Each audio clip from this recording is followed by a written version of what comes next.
اعوذ باللہ من الشیطان الرجیم بسم اللہ الرحمن الرحیم۔ ناظرین السلام علیکم۔ ویڈیو شروع کرنے سے پہلے میری آپ تمام لوگوں سے گزارش ہے کہ ایک مرتبہ محبت اور عقیدت کے ساتھ سرکار دو جہاں صلی اللہ تعالیٰ علیہ وآلہ وسلم کی ذات بابرکت پہ درود پاک کا تحفہ پیش کر دیجیے۔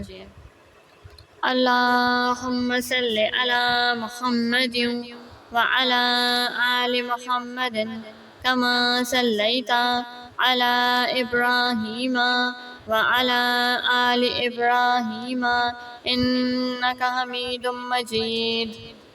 اللہم بارک علی محمد وعلی آل محمد کما بارکت علی ابراہیم وعلی آل ابراہیم انک حمید مجید۔ چٹان کا بکھر جانا۔ غزوہ خندق کے بیان میں یہ بات تفصیل سے موجود ہے کہ صحابہ کرام رضی اللہ تعالیٰ عنہم مدینے کے چاروں طرف کفار کے حملوں سے بچنے کے لیے خندق کھود رہے تھے کہ اتفاق سے ایک بہت ہی سخت چٹان نکل آئی۔ صحابہ کرام رضی اللہ تعالیٰ عنہم نے اپنی اجتماعی طاقت سے ہر چند اس کو توڑنا چاہا مگر وہ کسی طرح نہ ٹوٹ سکی۔ پھاوڑے اس پر پڑ کر اچٹ جاتے تھے۔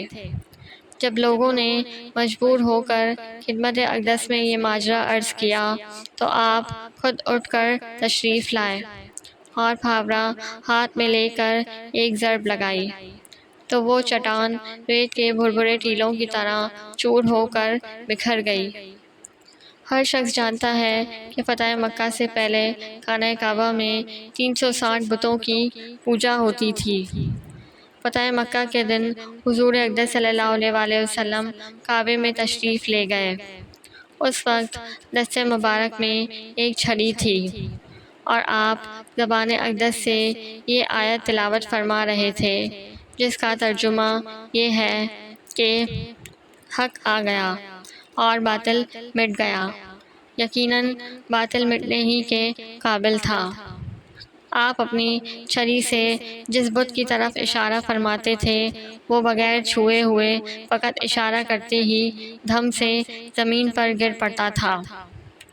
حضرت علی رضی اللہ تعالیٰ عنہ فرماتے ہیں کہ ایک مرتبہ میں حضور انور صلی اللہ علیہ وآلہ وسلم کے ساتھ مکہ مکرمہ میں ایک طرف کو نکلا تو میں نے دیکھا کہ جو درخت اور پہاڑ بھی سامنے آتا تھا اس سے السلام علیک یا رسول اللہ کی آواز آتی ہے اور میں خود اس آواز کو اپنے کانوں سے سن رہا تھا۔ اسی طرح حضرت جابر بن سمرہ رضی اللہ تعالیٰ عنہ کہتے ہیں کہ رسول اللہ صلی اللہ علیہ وآلہ وسلم نے فرمایا کہ مکے میں ایک پتھر ہے جو مجھ کو سلام کیا کرتا تھا، میں اب بھی اس کو پہچانتا ہوں۔ بخاری شریف کی ایک روایت ہے کہ ایک دن حضور صلی اللہ علیہ وآلہ وسلم اپنے ساتھ حضرت ابو بکر صدیق، حضرت عمر اور حضرت عثمان رضی اللہ تعالیٰ عنہم کو لے کر احد پہاڑ پر چڑھے۔ پہاڑ جوش مسرت میں جھوم کر ہلنے لگا۔ اس وقت آپ نے پہاڑ کو ٹھوکر مار کر یہ فرمایا کہ ٹھہر جا، اس وقت تیری پشت پر ایک پیغمبر ہے اور ایک صدیق ہے اور 2 حضرت عمر اور حضرت عثمان شہید ہیں۔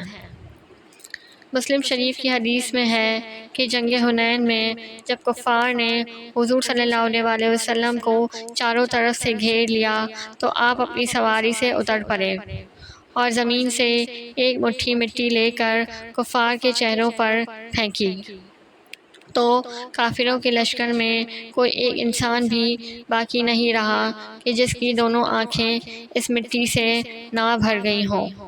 چنانچہ وہ سب اپنی اپنی آنکھیں ملتے ہوئے پیٹھ پھیر کر بھاگ نکلے اور شکست کھا گئے اور حضور صلی اللہ علیہ وآلہ وسلم نے ان کے اموال غنیمت کو مسلمانوں کے درمیان تقسیم فرما دیا۔ اسی طرح ہجرت کی رات میں حضور صلی اللہ علیہ وآلہ وسلم نے کاشانہ نبوت کا محاصرہ کرنے والے کافروں پر جب ایک مٹھی خاک پھینکی تو یہ مٹھی بھر مٹی تمام کافروں کے سروں پر پڑ گئی۔ سبحان اللہ۔ وآخر دعوانا ان الحمد للہ رب العالمین۔